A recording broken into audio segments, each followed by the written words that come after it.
Haber TV 2020 ekranlarında Gündem Özel programında Diyalog Medya Genel Yayın Yönetmeni Sayın Reşat Akar'la beraberiz. Gündemi değerlendireceğiz. Evet, Cumhurbaşkanı Ersin Tatar bugün Birleşmiş Milletler Genel Sekreterinin Kıbrıs Özel Danışmanı Lut'la bir araya geldi. Görüşme sonrası Cumhurbaşkanı Ersin Tatar bir açıklama yaptı. Ayrıntıları konuşacağız. Emekli Büyükelçi Sayın Daryal Batıbay da yayına bağlanacak. Öte yandan hükümet yok ama ödemeler yapılıyor. Son olarak Maliye Bakanlığı Kasım ayında yapılan ödemeleri açıkladı. 645 milyon liralık ödeme yapıldı. Detaylarını aktaracağız ve tabii ki hükümet krizi, hükümet kurma çalışmalarında gözler dün akşam Halkın Partisi'deydi. Saatlerce süren toplantı sonrasında Erhürman'a ne evet ne de hayır cevabı çıktı. Bugün Diyalog'taki manşet habere de ya sabır başlığı atıldı. Bizler de ya sabır diyerek başlayalım mı Reşat Bey? Merhaba. Merhabalar. Ya sabır diye başlayalım. Evet. Allah sabırlar versin. Yani Kıbrıs gibi küçük bir yerde, Kıbrıs'ın kuzey kısmı gibi küçük bir yerde Cumhurbaşkanı seçimi yaptık. Cumhurbaşkanı seçimini bitirdik. Bir hükümeti kuramadık. Hala da parlamenter sistem öyle böyle. Buyurun, parlamenter sistem önünüzde. Kurun hükümeti. O olgunluk varsa kurarsınız. O olgunluk yoksa kuramazsınız. Peki nedir anlaşamadıkları? Anlaşamadıkları nedir? Şimdi açık ve net söylüyorum. Kıbrıs sorunu dışında bütün partilerin icraatları, iktidara gelenlerin hemen hemen birbirinden farksızdır. Ne UBP mesela özelleştirme yapabildi, ne CTP. CTP'ye sorarsan özelleştirmeye karşıdır. Kıptek'tir, telefon dairesidir, böyle devam edecek. Özelleşme falan filan dediler bir ara. UBP'ye sorarsan UBP de özelleşme der. Yani UBP sözde özel kesimden, müteşebbisten yanadır, liberaldir. Fakat UBP'nin de oy korkusu vardır diye böyle bir icraat yapacak bir cesareti yoktur. O da yapamadı. Peki nerede ayrışıyor? Ne farkları var bu iki partinin, özellikle bu iki büyük partinin? Veya Halkın Partisi veya Demokrat Parti. Ne oldu da Demokrat Parti UBP'den koptuydu, bu arkadaşlar da ayrı parti kurdular. Hepsi Ulusal Denktaş'ın kurduğu parti, Baba Denktaş'ın, merhum Cumhurbaşkanı'nın. Hepsi Türkiye anavatan, hepsi Türkiye ile birlikte, Türkiye'nin garantörlüğü, hepsi işte memleketin kalkınması, özel girişimcilik, şudur budur, yatırım matırım. Sonra ne oldu da ayrıldı? Biri başkan oldu, biri olamadı, biri bakan oldu, biri olamadı. Ayrılırsan da bozan gelin, ikisini birleştirin, o da bakan olur, o da bakan olur, o da memnun, bu da memnun. İşte Yeni Doğuş eski kökenleri daha önce başka isimlerdeydi. Onlar da UBP saflarındaydı. Ondan sonra TKP vardı. TKP oldu TDP. TDP'den bir grup koptu, sonra gene TKP oldu. TKP, YBMM neyse bir şey var, isimleri var. YG galiba. O %1, 1,5 alıyor. Öteki %7'yi, 8'i zor buluyor. Birleştir gücünü birleştirin. Ne farkınız vardı? Hayır, zaten bu ülkenin iç sorunlarının yönetilmesinde hiçbir farkları yoktu. Tek fark, Halkın Partisi işte geldiği zaman bir iki konuda, suistimal, rüşvet, yolsuzluk gibi konularda bir iki konuda biraz tavır koydu ve frenledi. Mesela dörtlü koalisyon da bazı konularda frenledi. Hatta son frenleyemediği bir olay oldu diye ayrıldı. Sonra UBP meselesinde frenleyemedi. Hükümet programında münhasız istihdam yapılmayacağı yer aldığı halde şimdi Cumhurbaşkanı olan o günün başbakanı münhasız istihdam yaptı 500 civarında. UBP kanadı. Biz temizlik, biz dürüstlük yapmadık. Yapmadın ama ortağıydın. Ortağıydın. Son Maraş meselesi olmasaydı, yani Sayın Tatar yalnız gitmeseydi Ankara'da, Kudret Bey'le gitselerdi, Sayın Erdoğan da onları birini sağına birini soluna alsaydı, iki evladını, ey evlatçıklarım, sana da söz vereceğim. 2 dakikacık konuşan, sana da söz vereceğim 2 dakikacık. Konuşun. Bak ne güzel, Kıbrıslar sizi izlesinler. Kanatlarımın altındasınız. Buyurun. Bunun dışında bir şey yok. Yani o olsaydı çekilmeyecekti. Peki ben bakıyorum, bana desinler ki bu partilerin arasında şu fark var. Yolsuzluk olaylarına bakış, yürüyüş çok oldu. İki partinin döneminde de, üçünün de, dördünün de, demokratın da olduğu. TDP'nin en büyük mesela yolsuzluk ne demektir veya suistimal? Parayı alıp da cebe koyup kaçmak mı sadece? Mesela son 7-8 sene içerisinde kaç tanesi geldiyse iktidara baksınlar. Kaç tane köy kooperatifi soyuldu? Bu yolsuzluk değil mi? Hırsızlık değil mi bu? Kaç tane köy kooperatifi küçük küçük soyuldu? Niçin soyuldu? Denetlemedikleri için, göz yumdukları için. Peki bu ne demektir? Senin partin temiz mi demektir? Senin iktidarın döneminde hiçbir şey olmadı. Temiz mi demektir? Sen süt gibi ak mısın? Değilsin. Göz yummak da ortak olmaktır kısmen işin içine. Yumdular. Köy kooperatiflerinden bugün hala bir tanesi tutuklanıp yargılandı mı çalanlar? Hayır. Ya bunlar şehitlerin olduğu, dulların köyü dedikleri Taşkent köyü, 90 tane erkeklerini öldürdüler bu insanların Taşkent'te, kurşuna dizdiler. O acılarla yaşıyor bu insanlar hala hayatta olan, ya eşini, ya evladını, ya kardeşini kaybetmiş insanlar. Bunların köy kooperatifi de vurdu bunları, aylarca çıkmadı ortaya. Hala da tutuklanan, yargılanan ben görmedim. Paranın bir kısmını ödemişler, bir kısmını. Defterler yanlış tutulmuş. Bir yığın numaralar dönmüş. Para ortada yok. Bu insanlara bir acı daha yaşattılar burada. Bütün bu saydığım partiler geçti bu dönemden. Ne farkları var da şimdi bize kurduydum, kuramadıydım, oynardım, oynamazdım. Nedir bu? Kimi kandırırlar ya? Bak bunlara doymuştur. Yani ne bana söylesinler, eğitimde tam gün dediler ve sağlıkta yaptılar mı? Yok. Ne OBP yaptı, ne CTP yaptı, ne DP yaptı, ne HÖP'ü yaptı, hiçbiri yapmadı. Yani nedir anlatmaya çalıştıkları bana? 300 bin kişilik bir ülkeyi yönetmenin çok büyük bir olay olduğunu birbirimize yutturmaya çalışsak da dıştan bakanlar güler bize, Rumlar bakar bize maskaralı iki derler. Var mı bak bir Sayıştay Başkanı çıktı güneyde, pasaport ıskandalı konusunda ver yansın ediyor her gün Cumhurbaşkanı'na. Başsavcıya diyor sen diyor bekleme biri seni yargılasın. Kendi kendini diyor sen de diyor yardımcınla beraber yargılayacaksınız diyor. İkinizi de kendi kendini ve yardımcını da. Çünkü sizin de katkınız var diyor. Siz de denetlemediniz diye suçlusunuz diyor. Var mı bizde böyle bir şey? Duydu mu bizim bir Sayıştay Başkanı'ndan birisi böyle bir laf bugüne kadar? Ya başsavcılığın bir olay karşısına çıkıp da alıp geçip ekran karşısına çatır çatır bunları açıkladığına tanık oldu mu biz? Yok.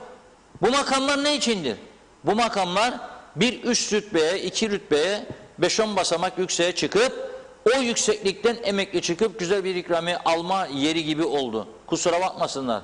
İyi gelenler gidenler de oldu ama bu anlattığım tarzda yanı komşumuzda yaşananların gösterdiği cesaretler karşısında bizim taraf son derece başarısız oldu. Kandırmayalım birbirimizi. Bu yarattığımız düzen normal düzen değildir. Bu yarattığımız düzen kendi kendimizi aldatma, çalma, çırpma, vurma, kandırma düzenidir. Evet şahıs olarak belki X partinin başkanı temiz insandır. Ben de biliyorum. Almadı, yemedi, çalmadı, yapmaz. Ama yönettiği ülkede başında bulunduğu veya içinde bulunduğu hükümetlerde bu ülkenin temizlenmesi için yapılması gerekenleri yapamadı. Kandırırlar birbirlerini. Bırakırlar karılarını, kocalarını evde milletvekili olanlar veya parti meclisi üyeleri. Hadi be hanım gelemeyecek ha bu akşam gene MYK var ya parti meclisi. Hadi ya ne konuşacaksınız? Konuşacak ne cevap verecek Tufan Hoca? Saatlerce toplantı bitmez babam bitmez, bitmez babam bitmez. Neyi konuşursunuz arkadaşlar? Varım veya yokum. Nikah memuru da sorar. İyi günde diyor, kötü günde var mısın yok musun? Varsan varım, yoksan yokum. Bu kadar basit. 2 laftan biri Yok ben varım ama o olsun, yok ben varım ama benim de bu bakanlıklar olsun, yok ben varım ama şu olsun, yok seçim Mayıs değil Haziran olsun, yok Haziran değil Eylül olsun. Ama kimi kandırırlar? Yani bunlar artık ya sabır taşmak üzere olduğu için bu başlığı kullandık bugün. Halkın sabrı taşmak üzeredir. Ha bir taraftan da bilinmeyen bir şeyler oluyor. Mesela esnaf battı, çarşı öldü, şu oldu bu oldu bağırırız. Bize fotoğraf yollarlar. Derler ki bak eğlence ellerine full derler. Tamam ya ama hepsi öyle değil derik. Peki geçtim bunu. Maliye Bakanlığı bugün bir açıklama yapar. Der ki biz diyor Kasım ayında 645 milyon Türk lirası ödeme yaptık diyor. Neler yaptığına geçeceğim ama sonunda bir paragraf vardır. Çok önemlidir. Okuyorum. Maliye Bakanlığı tarafından yapılan ödemelerin rutin şekilde devam edeceği, ödemeler konusunda maddi bir sıkıntı yaşanmadığı, altını çiziyorum.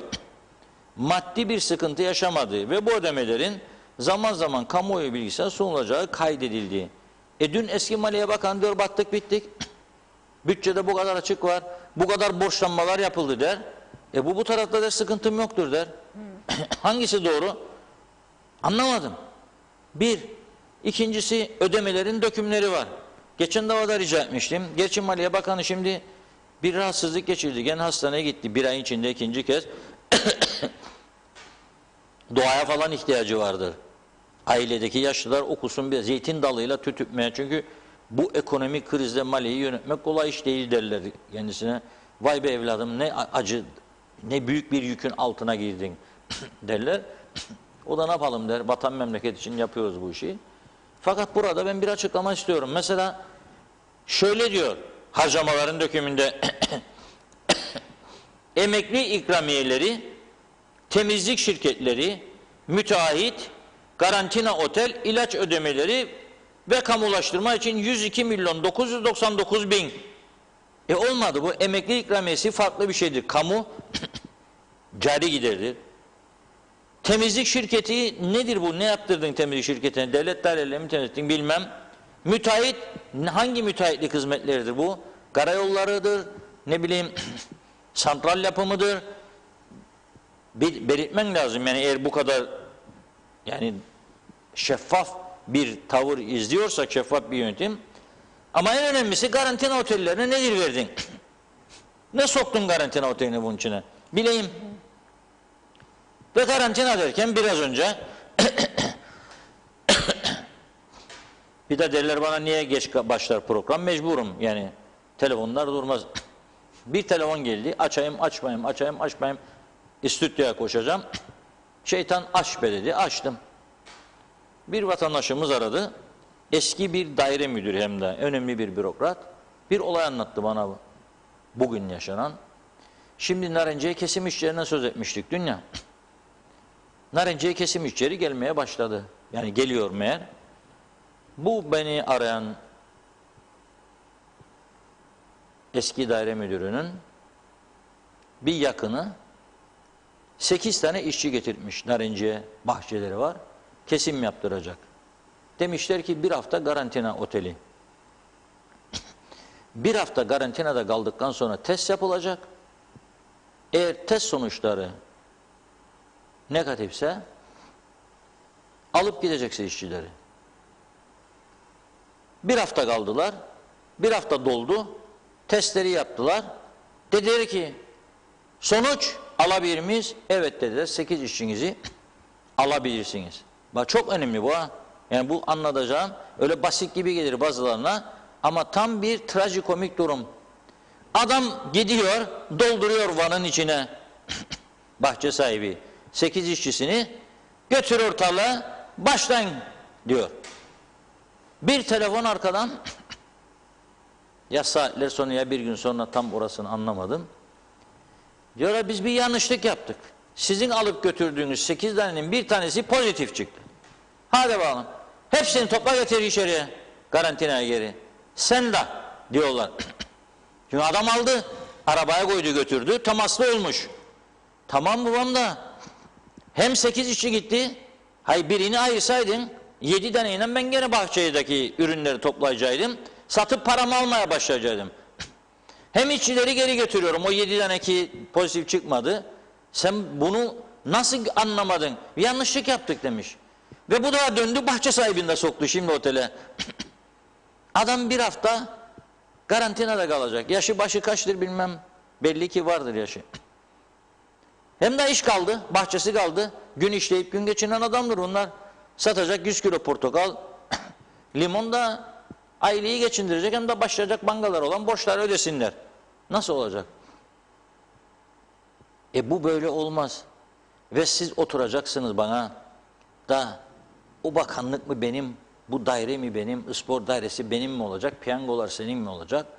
Yok şeker sigorta senin mi, Kıbrıs sigorta benim mi?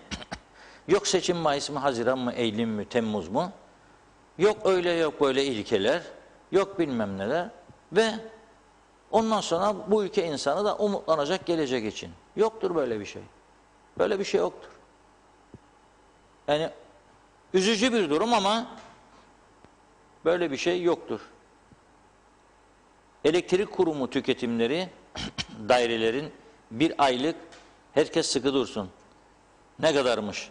6.492.349 TL devlet dairelerinin. Ben yönetsem bu ülkeyi, ben şu anda derim ki acil daireler hangileridir?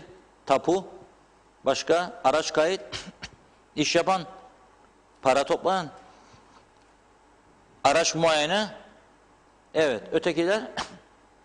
Turizm var mı şu anda? Yok, ne iş yapar? Kapattım turizm dairesi, yok işten atıyorum. İzinlisiniz, maaşlarınızı yollayacağım. İkinci bir emre kadar izinlisiniz. Kış bitene kadar izinli. Çünkü 6,5 milyon elektrik parası veriyorum. Ekstradan. İlaç getiremiyorum. Kış geldi, dayandı kapıya, yağmurlar soğuk, insanlar başladı grip olmaya. Hala daha grip aşıları eksik, bilmem ne aşıları eksik, çiçek aşıları eksikmiş. Bugün eski hastane baş doktorumuzu, Bülent Dizdarlı'nın paylaşımını okudum. Biz zannettik dedi bir çeşit aşı eksiktir, meğer bu da eksiktir. Galiba çiçek. Çiçeği, evet. O da yapmış. Para yok aşıyı getiresin. Bu taraftan 6,5 milyon vereceğim ben. Ne iş var, ne yapılıyor? Çevre dairesi. Bir tane temizledik bu bölgeyi desinler. Yoktur böyle bir şey. Hangi de bölgeyi temizledi? Bütünün oturacak gelen bakanlığın içinde iş yap. Yoktur bir şey. Yapılan bir iş yok. Şimdi satışlar da durgundur. Tapu dairesi belki 3-5 tane gayet giderse günde onları dönüşümlü çalıştır. Ekstra da para da ver hatta. Hemşirelere ihtiyacın var, çalıştır. Gümrüke ihtiyacın var, çalıştır. Gerisini gönder gitsin, tatil yapsınlar. Zaten oturuyor, zaten bir iş yok, zaten bir üretim yok. Yani bir üretim yok, hiçbir şey yok. Ben bunu hem ödeyeceğim, hem döneceğim bir daha elektrik, hem bir de döneceğim arabaları kullanırlar. Gidiyorum da geleyim 5 dakika ararsa müdür idare edin der, alır arabayı gider, işini görür gelir. Yakıt parası, ruhsat parası, sigorta parası. Bunları düzeltebilecek bir hükümet formülü konuştular mı acaba kendi aralarında? Var mı bir tanesi çıkıp bana bağlansın buraya şimdi desin ki evet konuştuk ve bu önlemleri alıyoruz? Yoktur. Yok. Hayır böyle bir düşünce yok zaten. Olamaz. Ne diyecek? Kapatırsak turizmi, evini yollarsak çevreyi mevreyi bu da diyecek bize tapudakılar ne bizim ne günahımız nedir? Boykot yapacaklar değil mi? Yok. Yaptırmayacaksın. Ötekilerini de göndereceksin evine. Gidecek. Bekleyecek. Ne zaman çağırdın gelecekler. Yok iş yok zaten. Hani ne iş yapılır? Yok. Belediyeler birçoğu dökülüyor. Bizim burada 1,5 ay oldu. Ağaçlar kesileli. Aşağı yukarı bir 70 defa arandı belediye. Gelecek derlermiş. Gelecek. Her rüzgar çıktığında dallar uçar başka tarafa gider. Onlar daha gelecek. Çünkü denetleyen yok, bakan yok. Çünkü ordu var 650 kişilik ama ordunun büyük bir kısmı karargahın içinde, cephede elinde silah tutup da savaşacak biri yok. Ne der? Deli miyim ben, o içeride oturur klimanın altında da ben çıkacağım çöp toplayayım ya. Yok der. Bu düzeni şeytan numaraları oynasalar değiştiremezler. Hele bu mevcut partiler imkansız. Hele bu siyaset anlayışı imkansız. Moral bozmak istemem ama imkansız. Yoktur böyle bir şey. Yoktur. Onlara göre deli ama halka göre doğru insanlar çıkması lazım. Cesaret olması lazım. Bir insan evinin eğer içerisine yağmur giriyorsa bakıp o yağmurun girişini engelleyici tedbirler almaz mı? Çocuğu var, bebeği var, sular içeri giriyor, bebek ıslanıyor. Gönlü razı olur mu? Parası yoksa, cam kırığıysa camı değişsin, gider karton bulur, bir şey bulur, bir parça tahta parçası çakar pencerenin üstüne, çocuğunu kurtarır yağmurdan. Bu siyasilerde böyle bir vicdan da yok ya. Böyle bir şey de yok. 6,5 milyon lira elektrik parası öder ve çoğu nasıldır? Duyuyorum ben. Odacıya tembih eder. Sabahtan diyor kendine 6.30-7'de geldiğinde benim klimayı çalıştıracaksın. Yaz ise serin olsun, kış ise sıcak olsun. Geleceğim, geldiğimde odayı böyle bulacağım ha. Sıcak bulacağım. Şimdi havalar serin. Ya da yaz ise serin bulacağım. Sorarım sana hesabını. Da ben çalıştıracağım. Evinde de öyle mi yapan ya beyefendi? Elektrik faturası geldiğinde bayiden daireye geldiğinde öyle değilsin. Bunların bir otokontrol, bir eğitim, hizmet içi eğitim ve caydırıcı önlem. Çalıştırdığın klima elektrik parası ödeyeceksin. Saat 6'da çalıştırıyorsan sen da 8.30-9'da gelin daireye, da 3 saat ödeyeceksin. Şimdi söylesem bunlara nasıl yapacak bunu diyecekler. Ya istedikten sonra yaparsınız. Yaparsınız istedikten sonra. Bak bir Sayıştay Başkanı Rum Yönetimi Başkanı titrediyor. Ve Rum Yönetimi Başkanı başsavcıya arayıp hatta mektup yazmış. Demiş ki bakın durdurun bu deliği. Zarar veriyor bize demiş.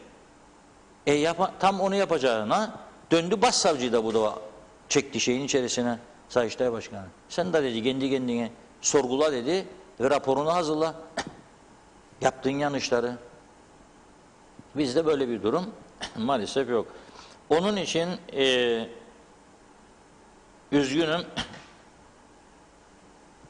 Mersin temsilciliğine jeneratör almışlar 33.000 Türk lirası. Kesildiğinde işler durmasın. Çok büyük yoğun trafik oluyor ya. Mersin, Adana, Antep, Kayseri, Trabzon. Emekli maaşlarına giden para 127 milyon 178 bin. Memur işçi maaşları 146 milyon 421 bin. Sosyal sigortaya devlet katkısı 40 milyon 520 bin.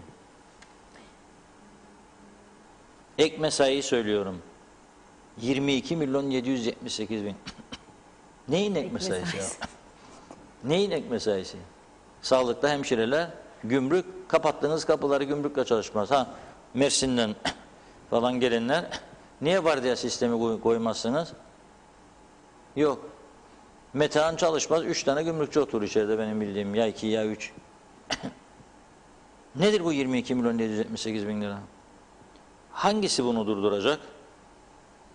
Hangisi bunu durduracak? Siyasi partilere, kurumlara, Süplübeks Narenciye tabii para ister. Yani orasını kurdar devlet makamı. Her hükümet değişinde oranın yönetimi de değişir.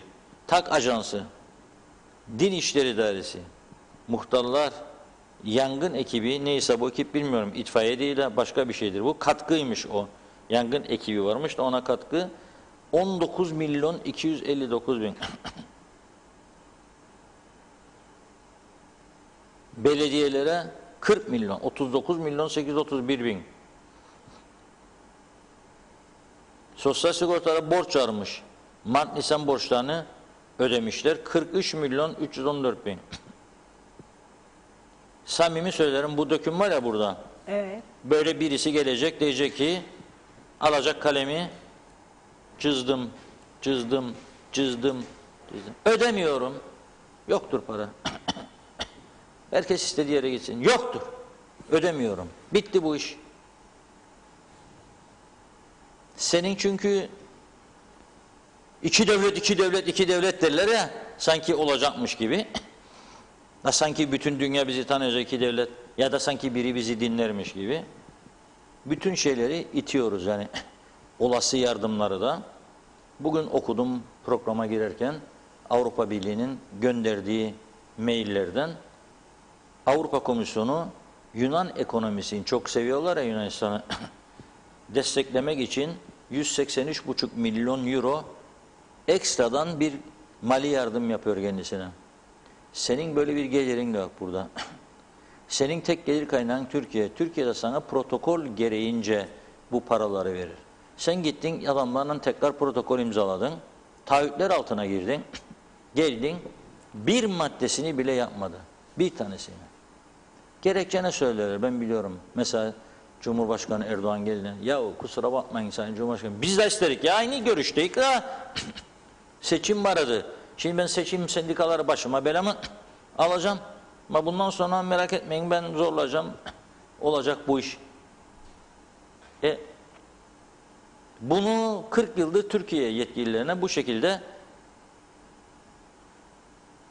söyleyerek ve onların da bu hapı yuttuğunu zannederek sürdürüyor devletçilik oyununu.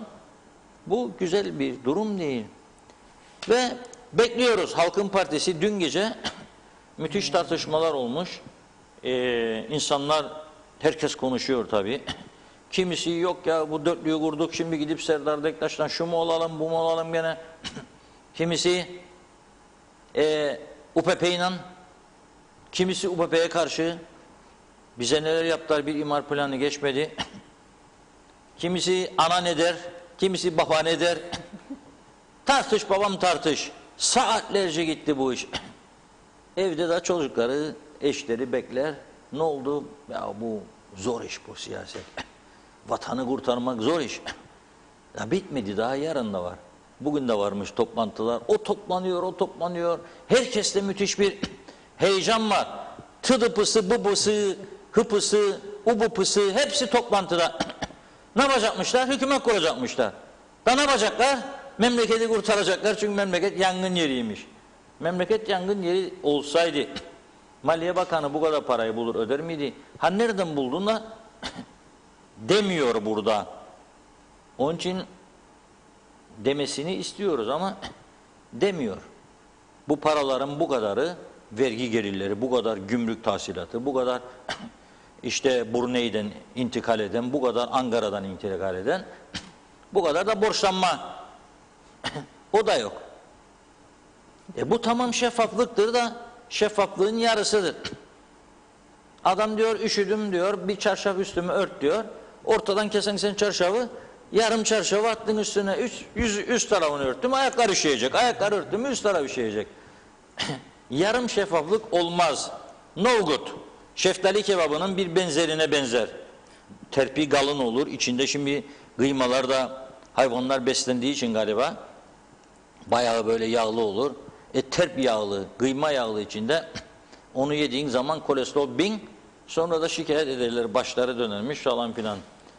Şimdi evet, bu tartışmanın içerisinde de iki tane büyük olay var bugün, çok büyük. Ersan Saner Bey de değerlendiriyor şimdi. Ya sabır dedik ya. Bugün bir açıklama yapmış, demiş ki hükümet bütçesiz, ülke hükümetsiz ve bütçesiz kaldı. Dolayısıyla ivedi bir hükümete kurmak lazım diyor. 2 hafta kurmadın. 2 hafta sendeydi top. Aldın topu attın. O Ali topu atı bir dinleyelim ya lütfen. Hadi o Ali topu at bir. Aldın topu attın Tufan Hoca'nın üstüne. Şimdi ülke diyor hükümetsiz diyor, bütçesiz kaldı. Sen 2 hafta aldın. Ne kurmadın? Ne kurmadın? Ve kurmaya ihtiyacımız olduğu halde bir hale şartlar koydunuz. Önüne ötekilerin erken seçim istemem dedi. İşrahat hükümeti dedi. Ondan sonra da dediler biz erken seçimden korkmayız. Bir erken seçim olsa tek başımıza iktidar. Yürü o zaman. O da yok. Koy Ali topu at bakayım. Var mı? Geliyor. Var var. Adın ne senin? Oli. Top oynayalım mı? O zaman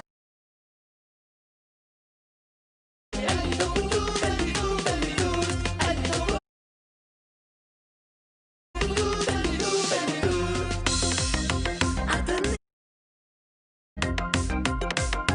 Top oynayalım mı? Olur. O zaman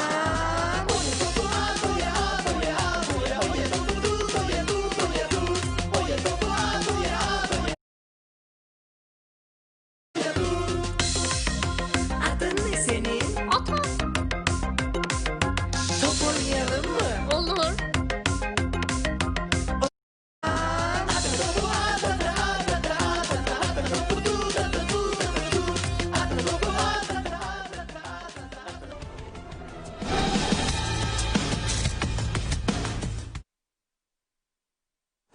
Evet, şarkımızı da dinledik.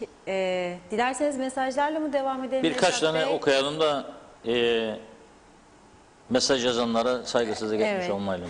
Fatoş Köroğlu ile başlayalım o zaman. İyi yayınlar Funda Hanım, Reşat Bey diyor. Mehmet İnancı da hayırlı yayınlar, mutlu huzurlu yayınlar dilerim. Allah sabırlar versin demiş. Kamil Özalay, Sağlık Bakanlığı'nı bekliyorum. İyi yayınlar diyor. Haluk Sönmez de iyi yayınlar. Teşekkür ediyoruz. Erol Topçu hayırlı yayınlar Funda Hanım, Reşat Bey, Gürkan Bengü Giritli de. Doğan Falyalı iyi yayınlar. Hadi başlayalım. Herkes derdini, sorununu yazarak ilan etsin. Dinlemeyen olursa vur ayağına demiş. Ayak mı kalkacak diyor.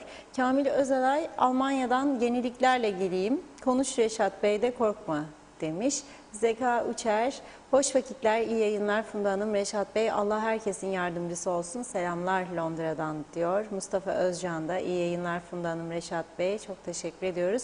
Ümit Mustafa, Legocuk kurarlar, Legocuk bozarlar. Benzedi küçük kurbağacığın işine bunların yaptığı. Zaten icraat da yok. Halkı tüylemeye devam, zaten başka işleri de yok.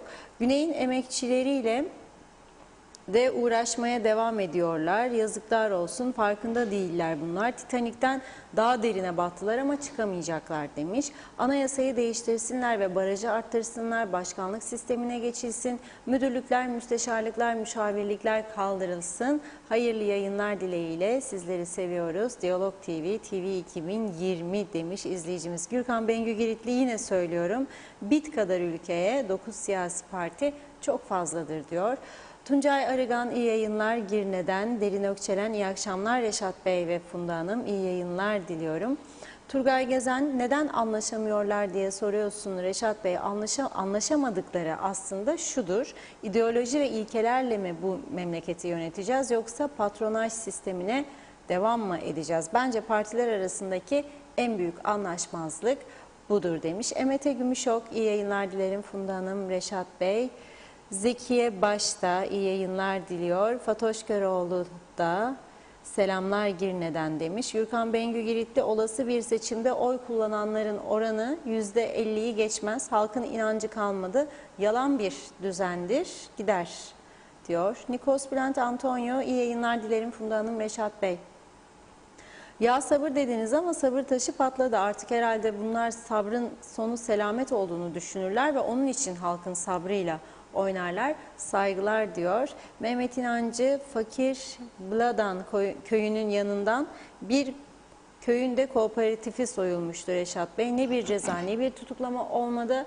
Aferin, halkı yönetiyor bunlar. Ne kadar günah işlediklerinin farkında değiller. Yazık bu halka gerçekten diyor. Caner Şefik iyi yayınlar dilemiş. Derin Ökçelen Reşat Bey şu anda hükümet okyanusun ortasında.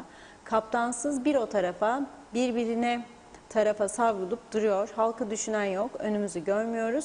Allah yardımcımız olsun. Sonumuz iyi değil demiş. İbrahim Coşkun asgari ücret belirlenmeyeli 5 ay geçti. Bundan doğan vatandaşın kaybı ne olacak diye soruyor. Bu mudur sosyal devlet demiş. Yazıklar olsun. 13. maaşı da unutturacaklar. Cehennemde yaşarız yeter demiş. Doğan Falyalı esasında iş yapmak değil, iş yapar görünmek. Tabii anlamayana sunum Vay be, ana yol der, elinden gelse tüm yolu engellerle süsleyecek. İş yola gerekli gereksiz, koy yola engeli. Engelin nerede konacağını hangi uzman belirler? Uzmanı mı var? Yok. Aklı ne keserse onu yapar demiş. Sercan Öznisan, özel sektöre ödemeler hala yapılmadı. Böyle ayrımcı, ırkçı zihniyetler olmaz olsun. Faiz Sucuoğlu başını yastığa hangi vicdanla koyuyor acaba? Bir de başbakan olmak ister. Aldığı beddualar yeter kendine demiş. YZ iyi yayınlar Reşat Bey diyor. Mehmet İnancı haftada 2 gün çalışsınlar Reşat Bey. Boşuna oturup elektrik yakmasınlar demiş. İsa Avunç,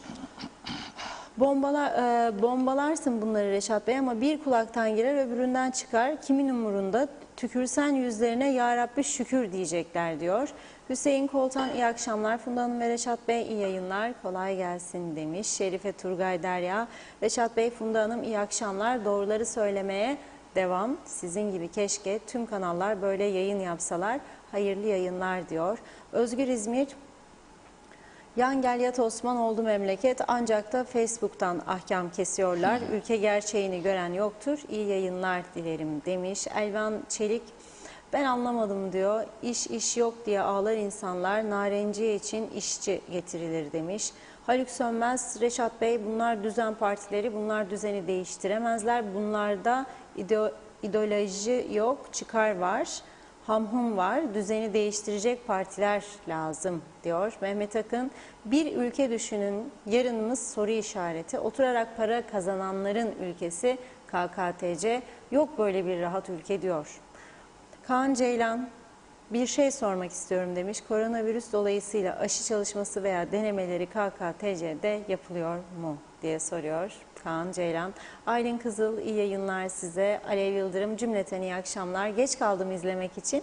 Bundan böyle diyor. Bundan böyle tüm gelenlere 7 gün karantina haberi doğru mu? Lütfen diye sormuş. Vesile Sönmez Cihan, iyi akşamlar, iyi yayınlar dilerim. Yok Reşat Bey, iflah olmayız. Siyasetçiler yüzünden iki yakamız bir olmaz. Bu kadar başıboşluk olmaz demiş. Laçkalık olmaz. Torpilin, adam kayırmanın 40 yıldır getirisi 20 milletvekili yeter bize artık diyor. Evet, Cengiz Mene, iyi yayınlar. Hükümet kuruldu mu haber alamadım. Şimdi açtım televizyonu, merak ettim diyor. Hayır, kurulmadı Cengiz Bey. Mehmet Çalışkan, hepsi hama bunaldık artık demiş. Yasin Kurt, hükümete gerek yok. Cumhur reisi yeter, zaten halka hizmet eden yok diyor. Şehit Mehmet Mahmut Kalit, iyi yayınlar Funda Hanım ve Reşat Bey, Allah bize yardımcı olsun demiş. Alev Yıldırım, 3 gün çift PCR kuralı değişti mi diye soruyor. Türk Hava Yolları'na mail gelmiş, acentelere karıştım. Önce charter uçuş dediler, şimdi net bir bilgi yok. Bilgi rica ederim, lütfen, teşekkür ederim. Evet, bu 3 günlük gelişlerle ilgili henüz... Şimdi 3 günlük gidiş gelişler Evet. devam ediyor. Sadece charter demişti. Sonra 4'üne kadar uzattım demişti. Çünkü elinde bilet olanlar var. 4'ünden sonrası net değil ama aynen şimdiki gibi devam edeceği söyleniyor.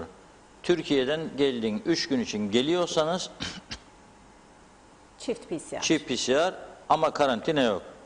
3 günden fazla bir süre için geliyorsanız havaalanına geldiğiniz zaman elinizde PCR'la geliyorsunuz veya gemiyle. İkinci PCR orada size yapmıyorlar. Sizi otele gönderiyorlar. Eğer vatandaş veya çalışma izinliyseniz otel parasını devlet ödüyor. Brunei'den gelen havuzdan. Eğer vatandaş değil, çalışma izniniz de yoksa o zaman siz cepten ödüyorsunuz. Yanlışlıklar, şöyle bir söz vardır Türkçe'de, istisnalar kaideyi bozmaz diyorlar. 8 kişi geldi narenciye kesim işçisi. Bir tanesi testlerden pozitifti ama fark etmemişler. 8'i birden gidip çalışmaya başladıktan sonra mal sahibine al hepsini de gel, sen de gel, da hepiniz birden karantina gireceksiniz. Şimdi hepsi birden karantinaya girdiğinde başka bir durum daha var, çıkacak ortaya. Bu adam hem suçsuz yere portakal bahçesi var diye, hem portakallar dalında kalacak, kesemeyecek, satamayacak, zarar edecek. Hem bir hafta evinden uzak kalacak, ailesinden, hem de dönecek şimdi kendi vatandaştır, devlet kendi vatandaş olsa da temaslı olduğu için devlet ödemiyor garantinasını, otelin parasını. Hem kendinin otel parasını hem de 8 tane işçi, çünkü onların da çalışma izni yok, vatandaşlığı yok. 9 kişinin de otel parasını ödeyecek. 2200'den ödese 20 kusur bin lira ister. Adam çıldırır ya. Adam resmen çıldırır. Bir mesaj geldi şimdi. Okumak isterim. Kadın diyor radyoterapi alır. Elinde dozlar ve reçete. Devlet hastanesinde 2 teknisyen de izinli olduğu için kadına derler ki git diyorlar yakın doğuya ve sevk kağıdını da verirler. Devletin 2 tane teknisyeni varmış. Yapamazlar radyoterapi. İkisi birden aynı dönemde izne çıktı. Amirleri de bunu uygun gördü, herhalde ve verdi. Gidin dedi, gelen başının çaresine baksın, ne yapayım. Gitti yakın doğuya, aldı kağıdını. Yakın doğuda derler ki sana, vallahi kusura bakmayın, sefler durdu. Çünkü bize ödemelerini yapmıyor devlet. Kadının tedavi yarım kaldı. Kanser hastası bir insan. Ve ben biraz sonra gideceğim, 8'de bakacağım, bütün meyhaneler full. Hükümet kurallar, hükümet bozar, siyasiler meyhanelerde. Ve fotoğraflar da çekerler, paylaşırlar. Sayın Bakanımızla diyor yemek yedik diyor. Sayın Başkanımızla diyor, Sayın Cumhurbaşkanımızla güzel bir gece geçirdik diyor. Facebook'larda. Karanlık gece geçirenler ne yapsın? Karanlık geçirenler, siz bu toplumu nereye götürdüğünüzün farkında mısınız acaba? Bu kadar sabırlı, bu kadar iyi niyetli, bu kadar dürüst bir toplumu siz nerelere sürüklemeye çalışıyorsunuz? Düşünüyor musunuz? Bu sabrın sonu nereye varacak diye. Düşünmüyorlar. Üzücü bir durum. Üzülerek okudum. Sağ olsunlar. Piyangolar dairesi, spor dairesi falan filan bizim kanada gelmesi lazım. Devam edelim çarpışmaya. Ondan sonra piyango biletleri kaç tane satar, kaç para gelir var. Neler yapılabilir ki daha çok satılsın da memlekete biraz gelir gelsin, hükümete, devlete. Onlar ilgisi yok. O senin mi, bu benim mi? Oraya atama, buraya atama. Kıbrıs sigorta benim, bilmem şeker sigorta senin. Evet. Yürü babam yürü ve diyor ki Ersan Bey yazık diyor. Memleket diyor hükümetsiz ve bütçesiz kaldı diyor. Şimdi diyor Halkın Partisi de kurar mısınız acaba diye soruluyor kendisine. Hükümeti diyor. Şimdi diyor Tufan Bey de diyor top diyor. Hani Ali attı ya topu. Topu kaptı Tufan Bey. Tufan Bey kuramazsa diyor, 4'lü koalisyonu çalışıyordu. O zaman diyor konuşuruz diyor. Şimdi diyor biz diyor 26'yı bulamadık diye diyor, iade ettik diyor. Şimdi Sayın Cumhurbaşkanı takdir eder diyor, görev tekrar bize verilirse diyor, o zaman diyor uyumlu bir hükümet kurmak ve ülkenin sorunlarına çare bulmak için diyor çalışırız. Benim asıl üstüne durduğum bunlardır diyor. Diğer konular tartışılır diyor. Tekrar görev alırsak diyor tecrübelerimizin ışığında temaslarımızı yapar, hükümet kurmaya çalışırız. Olmazsa Ulusal Birlik Partisi olarak erken bir seçime gitmekte de tereddüt etmeyiz. 45 gün önce karar alsalardı önümüzdeki seçime giderdik, biterdi bu iş. Herkes de en büyük kim, en küçük kim görürdü. Ama bu seçim yasasıyla değil. Yükseldin barajı, o seçim sonuçlarının bir saatte çıkabileceği pratikleşmeyi yapınız. O zaman bu iş düzelir. Kudret Bey de çoktandır sessiz ve sakindi. Derinden yüzüyor. O hiç görünmüyor. Yenal senin görünüyor. Evet. Kudret Bey arkada. Tabii bilinen partinin başkanı Kudret Bey'dir normalde. Bir süre için ayrılmıştı ama Kudret Bey'e bakıyor önemli bir kesimi. Şöyle diyor. Bunu da programdan hemen önce paylaşmış. Böyle Facebook'ta en fazla like alanlara bakardım. Bakarken Kudret Bey çıktı karşıma. En fazla like alanlar kimlerdir? En fazla kimler like alır bu ülkede? Kimler alır? Düşünün bakalım. En fazla like alan bir, koltukta oturanlar. Cumhurbaşkanı en üst düzeyde. Başbakan iken 600'lerde falandı. Şimdi Cumhurbaşkanı oldu 3000'leri geçiyor. İki, güzel bayanlar. Hele etek yırtmaçlı falan bir fotoğraf koydun mu yıkılır Facebook. Yıkılır. Şimdi ben bir fotoğraf paylaşayım. Kaç tane like alacağım? 100, 200, 300 üzülürüm diye paylaşmam. Dedim ondan sonra uykum kaçacak. Ne oldu ya bu millet bize like yapmıyor falan. Yarın bir peruk takayım, bir yırtmaçlı elbise giyeyim. Kimse anlamasın kim olduğumu. 1500, 2000 rekor kırarım. Neyse bu da toplumun hassasiyetleriyle ilgili. Kültür demeyeyim de kızmasınlar bana. Hepsi üniversite mezunu olunca toplumun kültür deyince o kültür şeyine saygısızlık anlamında alınacağı için toplumun şeyiyle ilgilidir diyeyim.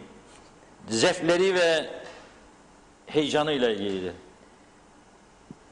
Kudret Bey diyor ki 2,5 milyon başlıkta şu: iyi yönetim ülkesi içi boş bir kavram değildir.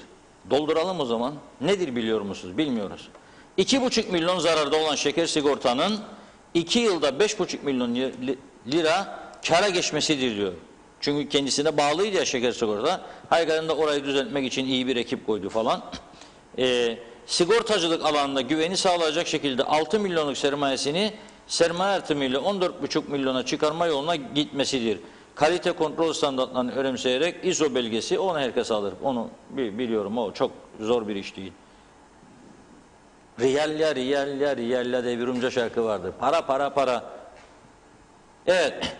2 yıl önce hem usulsüzlük hem de usulsüzlük iddialarıyla çalkalanırken diyor, yönetim kurulunun yapılmamış olması, yönetim kurulu üyelerinin kiralık araçları şahsi kullanımlarına almaları, olmayan kazaları kaza olarak gösterilmesi ve dahası iddiaları 2 yılda bu yolsuzluk iddiaları konusunda 16 dosyanın hazırlanması, polis tahkikatının tamamlanması ve konunun başsavcılığa aktarılması, suç unsurları tespitiyle mahkemeye aktarılacak olmasıdır. Ama aktarılmıyor ne halise. Bir engel var burada. Bilmiyorum kimdir engelleyen. Devam eder bu şekilde. Neyse, konuşacak çok konumuz var. Evet. Mecburen kısa kestim bunu da. Kudret Bey'in bir kısmını olsun okudum. Bence bütün partiler bu akşam uzun süreli toplanmalıdırlar. Tufan Bey'in cumartesine kadar süresi var. Daha bugün pazartesi. Bu akşam MYK'ları toplasınlar tümü. Yarın gece parti meclislerini toplasınlar. Etli çarşamba. Perşembe genişletilmiş parti meclisi yapsınlar. Milletvekilleri, MYK'lar, partinin önde gelenleri, gençlik kolları, kadın kolları, ihtiyar heyetleri falan. Cuma günü her parti çıksın, ayrı ayrı saatlerde düşüncelerini, tarzlarını anlatsın. Bu arada Tuvan Bey tabii kuramazsa gidip görev iade etsin, topu atsın. Ali topu al. Ondan sonra top tekrar Ersan Bey'e mi gelir? Yoksa Kudret Yenal Sen'e de veremez çünkü milletvekili değil. Ha belki öyle yapar Cumhurbaşkanı, bu da var. O da üzgünmüş. Hükümet kurulamamış diye çok üzülürmüş Cumhurbaşkanı da. Gitsin versin bir kişiye, gitsin bu iş ya. Bir yıl milletvekili var. Yani Halkın Partisi Başkanı yok diye Kudret Bey milletvekilidir. Ona veremem diyemez. Kudret Bey'e verebilir. Gülşah Hanım'a verebilir. Jale Hanım'a verebilir. Yani demokrasilerde çareler tükenmez. Evet, dilerseniz diğer konumuz için de telefon bağlantımızı yavaş Beral yavaş Batıbay Bey'i hazırlasın arasınlar arkadaşlarımız. lütfen bize. Evet. Ve azıcık da Kıbrıs konusunu konuşalım. Sevmiyor insanlar Azıcık. Kıbrıs konusunu. Kızacaklar gene bana. Ne gerek vardır bu Kıbrıs meselesine, ama bugün Bayan Lut geldi ve Cumhurbaşkanımızla 3 saat görüşme yaptı ve gitti. Rumileriyle de görüştü. Belli olmaz. Tekrar gidip gelebilir. Yarın ayrılacakmış. Atina'ya gidecek. Atina'dan sonra New York'a gidecek. Genel sekreterle görüşecek. Sonra Ankara'ya gelecek. Türkiye Dışişleri Bakanı ile görüşecek. Sonra tekrar New York ve beşli konferans için karar verirse genel sekreter ne yapacak? Tarafları çağıracak. Ama Cumhurbaşkanı Ersin Tatar da beşli konferansa destek veren bir açıklama yaptı bugün görüşmeden sonra. Onun için önemlidir.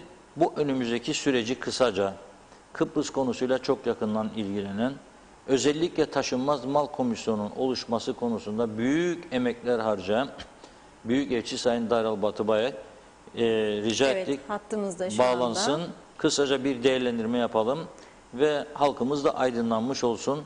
Kıbrıs meselesi deyince ekranlardan kaçmayalım lütfen. Öcü değildir, tam tersi hayati bir meseledir. Bunu da kısaca bir konuşalım. Evet, Sayın Batıbay merhabalar. Merhaba, Hoş geldiniz yayınımıza. teşekkür ederim. Merhabalar Büyükelçim, nasılsınız? Teşekkür ederim Reşat Bey, sağ olun. Evet, şimdi bugün Bayan Lut geldi. 3 saat görüşme, beşli konferans konusunda olumlu bir açıklaması oldu Sayın Tatar'ın da. Bu beşli konferansa önce siz nasıl bakıyorsunuz? Bir kısaca değerlendirmenizi alalım. Sonra kısaca bir de Maraş konusuna değiniriz. Reşat Bey, şimdi biliyorsunuz bu görüşmeler Temmuz 2017'de İsviçre'de Crans-Montana'da çöktü. Rum tarafının masayı terk etmesiyle. Şimdi 3,5 yıl sonra neredeyse Birleşmiş Milletler Genel Sekreteri yeni bir inisiyatif alıp almamayı değerlendiriyor aslında. Ve ortak bir zemin acaba taraflar arasında bulunabilir mi? Onu araştırıyor. Şimdi tabii ortada yeni bir durum var. Sayın Tatar'ın Cumhurbaşkanı seçilmesiyle ve artık iki toplumlu, iki bölgeli federasyonu görüşmenin bir yararı yok. Biz iki devlet formülünü görüşmeye hazırız savunan bir tutumu var Türk tarafının. Ankara'daki hükümet de bunu destekliyor, biliyorsunuz bu görüşü. Ortada bir şey var, yani bir farklı Kıbrıs sorununun çözümüne farklı, birbiriyle uyumlu olmayan bir şey var. Tarafların tutumları var. Bakalım Birleşmiş Milletler Genel Sekreteri nasıl değerlendirecek bu durumu? Yani böyle ben beşli bir konferansın otomatik olarak toplanması çağrısı yapılacağından emin değilim doğrusu. Ortak zemin aramaya devam edecektir diye düşünüyorum Genel Sekreter. Çünkü yeni bir Birleşmiş Milletler Konferansı ve yeni bir başarısızlık istemeyecektir Birleşmiş Milletler Genel Sekreteri. Onun için ortak bir zemin, ortak bir gündem ile toplanmayı, imkanlarını arayacaktır diye düşünüyorum. Peki yani bu Maraş'ın açılması Rum tarafını kamçılamadı mı sizce biraz? Çünkü çok bazıları korku veriyor. Diyor ki işte bak Crans-Montana'da bıraktık, bitirmedik, hala böyle. Şimdi bir de bunlar kısmen açtı, yarın hepsini açarlar. O zaman çok daha zora gideriz. Erdoğan ciddidir, şunu yapar, bunu yapar diye kendi kendilerine korku veriyorlar. Dolayısıyla bu Rum tarafını daha uzlaşıcı bir duruma getirir mi sizce? Yani doğrusu emin değilim ondan. Keşke öyle olsa. Ama yani Maraş'ın 46 yıldır bir kapalı bölge olarak kalmasının sorumluluğu çok büyük ölçüde Rum tarafında. Yani hatırlayın 1974'ten sonra ta Annan Planı'nın şeyine kadar gündeme gelmesine kadar birçok kez Türk tarafı kuzeye, yani Türk yönetimini, Türk toplumuna hava ambargosunun, deniz ulaşım ambargosunun kaldırılması karşılığında Kapalı Maraş'ı geri vermeyi, iade etmeyi Birleşmiş Milletler yönetimine önerdi veya bu yönde yapılan önerileri kabul etti. Her seferinde Rum tarafı reddetti bunu. Ama artık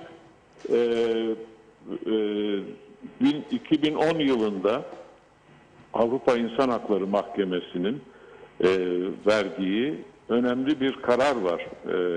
O da Kuzey Kıbrıs'ta kurulmuş olan Taşınmaz Mal Komisyonu'nun etkin bir iç hukuk yolu olduğu yolunda ve biliyorsunuz o zamandan bu yana da KKTC'nin diğer bölgelerinde, Sözgelimi, Güzelyurt'ta, Girne'de mülklerini 74'te terk etmiş olan Rumların bu mülkiyet haklarını geri almaları ya iade yoluyla ya tazminat yoluyla veya takas yoluyla bunu emretti Avrupa İnsan Hakları Mahkemesi, uluslararası büyük bir mahkeme. Ve bu yönde çalıştı Taşınmaz Mal Komisyonu.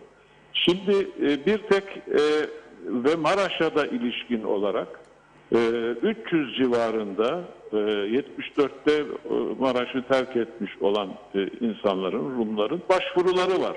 Şimdi yapılması gereken ilk iş bu Maraş'ı kapalı bölge, askeri bölge olmaktan çıkarıp yönetimini KKTC hükümetine devretmek olmalı. Zaten sanıyorum da yeni bir hükümet kurulunca KKTC'de yapılacak işlerden biri bu, ilk işlerden.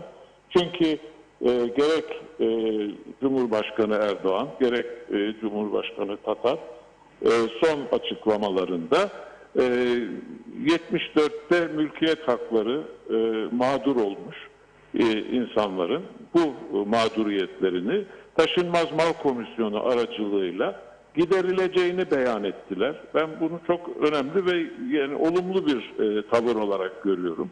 Evet. Yani bu KKTC hükümetine Kapalı Maraş'ın devriyle nasıl Taşınmaz Mal Komisyonu Girne'de, Güzelyurt'ta Rum mülk sahiplerinin mağduriyetlerini gideriyor, Maraş'ta da bunu yapacaktır.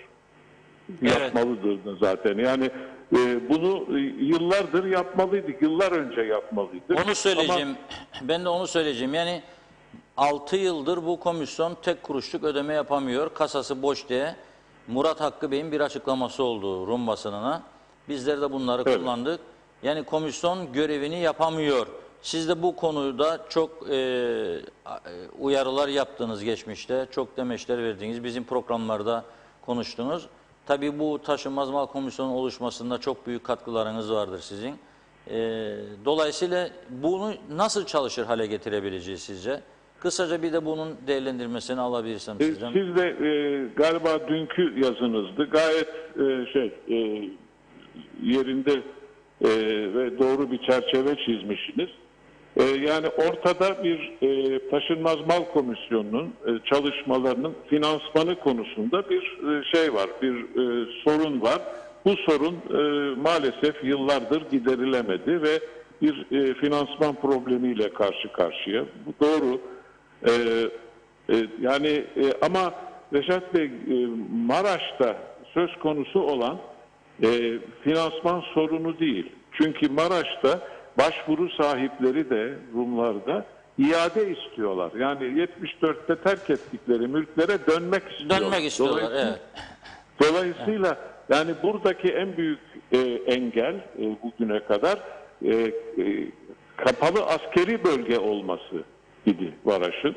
Hala da öyle. Şu anda da kalktı sona ama bu değil mi? ermesiyle iade Taşınmaz Mal Komisyonu'na iade talebiyle başvurmuş olanların mülklerine dönmelerinin sağlanması mümkün olabilecek. Evet.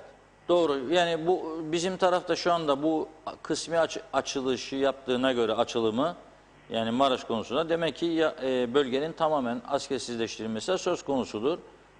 Değil mi? O çerçevede KKTC hükümetleri de karar üretebilecek. Yerine ben şeyi tercih ediyorum. Yani burada bireysel temelde insan haklarının sağlanması, mülklerini terk etmiş insanların mağduriyetlerinin giderilmesi diyelim. Yani bu çünkü Rum tarafının da konuyu uluslararası alanda, Birleşmiş Milletler'de, Avrupa Birliği'nde istismar etmesine, imkan vermemek için bence doğru yaklaşım.